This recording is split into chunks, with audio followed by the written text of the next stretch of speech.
ourselves is precarious and uncertain until it is secure for all of us and incorporates our common life. Jane Addams.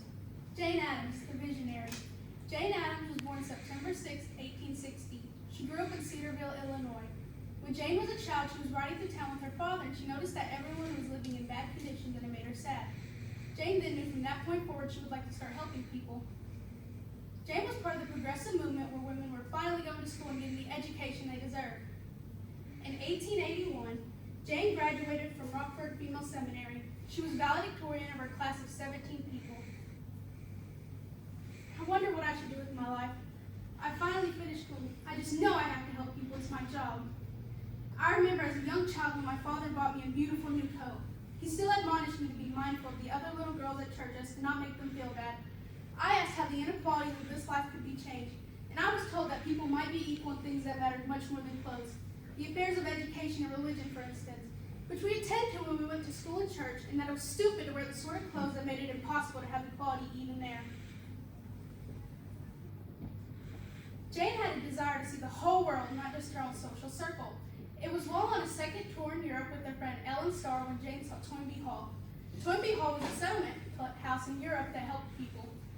In 1889, Jane is walking down the street and she sees the whole mansion in Chicago's poor west side. This is such a tragedy. I wish these people didn't have to live like this. These people could really benefit from a settlement house like Toynbee Hall. This mansion would be perfect. It's beautiful, has a large garden, and plenty of rooms. I should ask Charles Gerald Hull if I could purchase this mansion. The work Miss Starr and I have started in Europe may now be put into motion.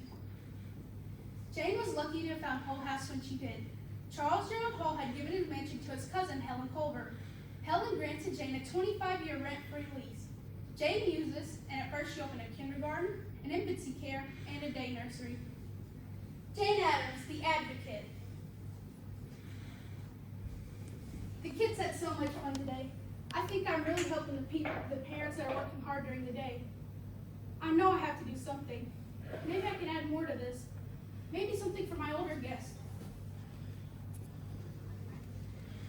Jane had seen the success of everything she was doing, and she started to add on more. One of her most important classes was English. She taught many immigrants how to speak English. After hearing about an experience where a German immigrant was taken advantage of due to language barriers, Jane didn't think this was right. She also taught immigrants arts, crafts, and music. It's such a shame that most people aren't able to go to school here. I will not have the good people here be taken advantage of just because they cannot speak the same language as us. What's this? This is just terrible. If those in poverty are truly going to have a better way of life, then the streets must be cleaned up. The death rate was terrible. One of the main causes of death was infections and toxic water that people were drinking. In 1895, Jane Addams became the first woman garbage inspector, and it was also her first exposure to resistance. The political graft that had been embedded into Chicago had now touched the sanitation department.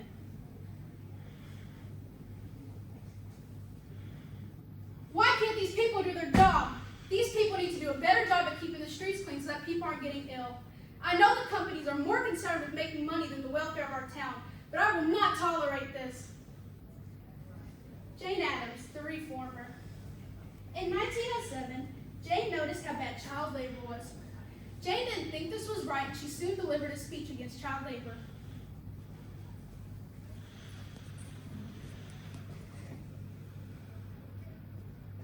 Industry is constantly wearing out children at a period of their lives when they possess a normal strength. A strength that should naturally go into growth and development. The state furnished vastly expensive public school buildings and systems of education. And then, when the child leaves school, merely because the state offers no protection to this child against the premature labor, the state must afterward resume their care when they are worn out and thrown aside. And the factories are constantly saying to the schools, "Give us more. We have worn out and used up what you have gave us." In 1907, Jane was a founding member of the National Child Labor Committee. This group played a significant role in stopping child labor, and the first law was passed against it in 1916. I finally stopped child labor. Now these kids can enjoy being young and focus on schoolwork, instead of having to work the hard, long hours in the factories. In 1910, with the progressive era in full swing, Jane Addams began to focus on politics. She released an article called Why Women Should Vote and started writing more and more throughout her lifetime. During this time, she also attended Yale University and was the first woman to do so. She became an integral part of the progressive movement, and voting rights for women was her focus. I finally got my master's degree in arts. I think this can really show how women are just as good as men. I do not believe women are better than men. We have not wrecked railroads, nor corrupted legislature, nor done many unholy things that men have done. But then we must remember, we have not yet had the chance. Jane was starting to become very popular, and people were noticing all the good things she was doing. She soon began to write a book about the first 20 years of work at the settlement house.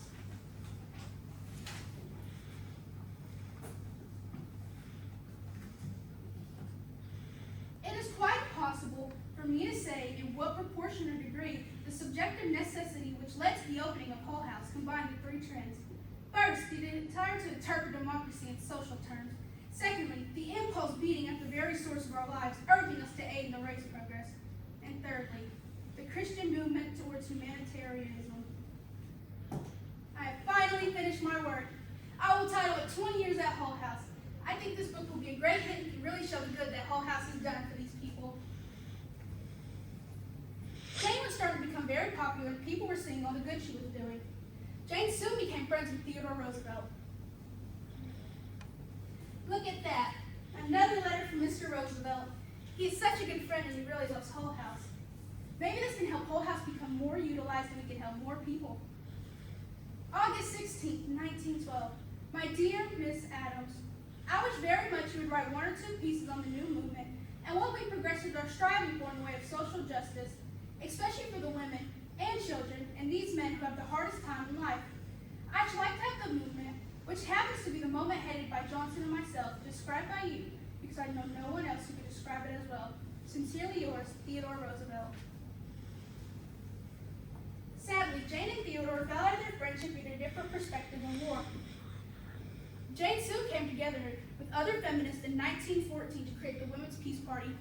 These women believed war was bad.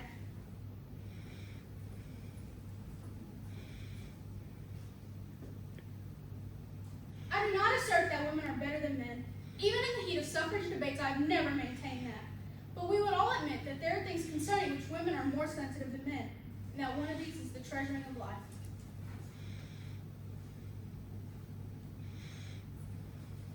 Jane was a pacifist, meaning she didn't think war was right. Due to her hatred towards war, many people were starting to think Jane was a terrorist. In 1917, Jane was placed under the government's watch list because people thought she was working with the enemy. While she was in violation of the Sedition Act of 1918, Jane didn't listen to the hate and continued to work. She soon delivered a speech called Revolt Against War.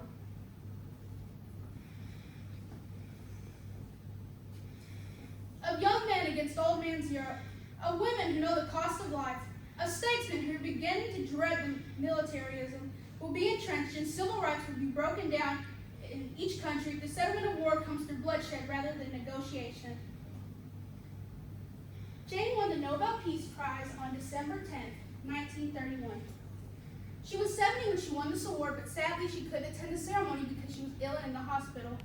After Jane's passing in 1935, she became a huge influence on the younger women and became known as the Mother of Social Reform. The ACLU, the National Child Labor Committee, and the Child Labor Committee are just a few examples of what Jane has helped to create. Jane helped women, children, immigrants, and made settlement houses more common so the democratic realities could be felt and heard by all. We stand today united in a belief in beauty, genius, and courage, and that with these we can transform the world. Jane Addams.